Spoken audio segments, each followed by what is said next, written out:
Hello guys! So ito nga pala yung araw na magmi-meet kami ng mga kumare ko.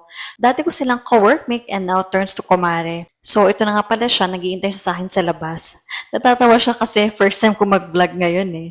Then, pupuntahan namin yung isa naming kasama. Napakainit nga pala nung araw na ito. Nakarating na kami dito sa work ng aming isa pang kumare. While waiting sa kanya, nagchichika-chikahan lang kami. Natatawa ko kasi it's my first time to vlog eh. Ayan, after 15 minutes, nakalabas din siya sa work niya. May dala nga pala siyang food kasi hindi pa daw siya nagla-lunch ng time na yan. So kami naman dalawa, nakapag-lunch na kami before umalis. Dahil alam kong magiging late na tong alis namin. Sa mga oras na yan, hindi pa rin namin alam kung saan talaga kami pupunta. And we're heading to Manila. Siyempre, bagong lahat, magpapagas muna kami. And now, ako muna yung driver at passenger princess ko ang dalawa kong kumare. Habang nasa daan, nagchichika-chika lang kami about sa life and sa work. Kami kasi yung hindi naman nagkiusap araw-araw. Alam naman namin na we're friends and marami kaming napapagchikahan pag once nakita-kita kami. Sa time na yan, napag-desisyon na namin kung saan kami pupunta. Medyo late na nga pala yung time na yan, so nag-decide kami na kumain muna bago kami gumala. Or hindi naman siya rush hour, kaya hindi naman traffic dito sa Manila nung pagdating namin. So very smooth lang yung aming travel. And nangiisip ko lang nung mga panahong yan, sobrang nagugutom na talaga ako.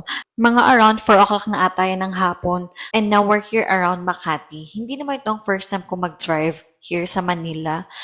Dito nga pala kami nakapag-park sa Greenbelt 5 and we're heading to Glorieta para maghanap ng makakain. It's been a while nga nung hindi ako nakapunta dito. Very cozy talaga tong place na puno at mga halaman, kaya nakakatuwang maglakad-lakad.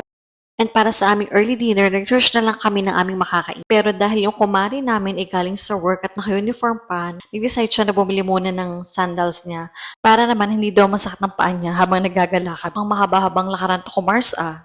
So habang nagbabayad siya at nag-fit, ito naman kaming dalawa nag-mirror selfie at nagtitingin sa mga sarili namin. And finally, kakain na kami. Hi, kanina pang gutom na ako. Mukhang marami akong makakain dito sa sanggip na to. Ito nga pala ay located sa Glorieta at pagpasok namin, kakaunti ang mga tao. Perfect dahil ayaw namin ng maraming tao. So ayan nga, very maganda naman yung ambience ng place. At dito nga pala is self-service yung mga side dish nila.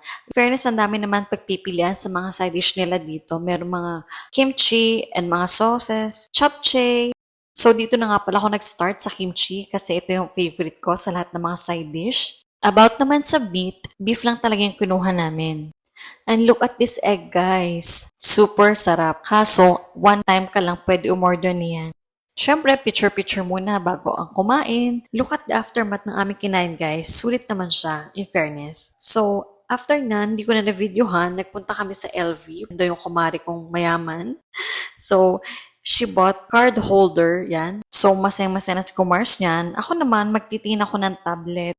So, andito naman kami sa Samsung para mag-check ng mga affordable na tablet. Ayun, nakapili na ako ng tablet. So, magbabayad na tayo. Ito na yung part na ayaw mo na, yung magbabayad ka na. Dinemo lang ni ate yung mga warranty and yon. Sign lang ako and good to go na. Hindi ko na nga pala na-videohan yung iba naming binili. Pero before going home, hindi mawawala ang favorite yogurt ko, ang Yaw-Yaw. Hindi talaga ako nalis ng Manila hanggat hindi ako nakakabili nito.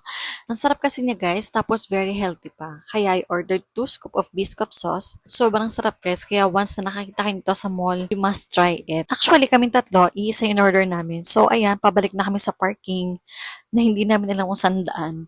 So, ayan, video-video habang natawid, chika-chika. Patawa-tawa pa kami dyan, pero hindi talaga namin alam kung saan ang daan papuntang parking. So, maghahanap tayo guys. Lakad-lakad pa kami kung dyan talaga yung tamang daan. And finally, nakita na rin namin ang parking. Sobrang bitin ng araw na ito. Late na rin kasi kami nakaalis. Nakakapagod pero masaya. Bitin na bitin. Uulit-ulit namin ito ng mga kumars ko. Yun lang. Sana nag-enjoy kayo sa aking mini vlog. Bye!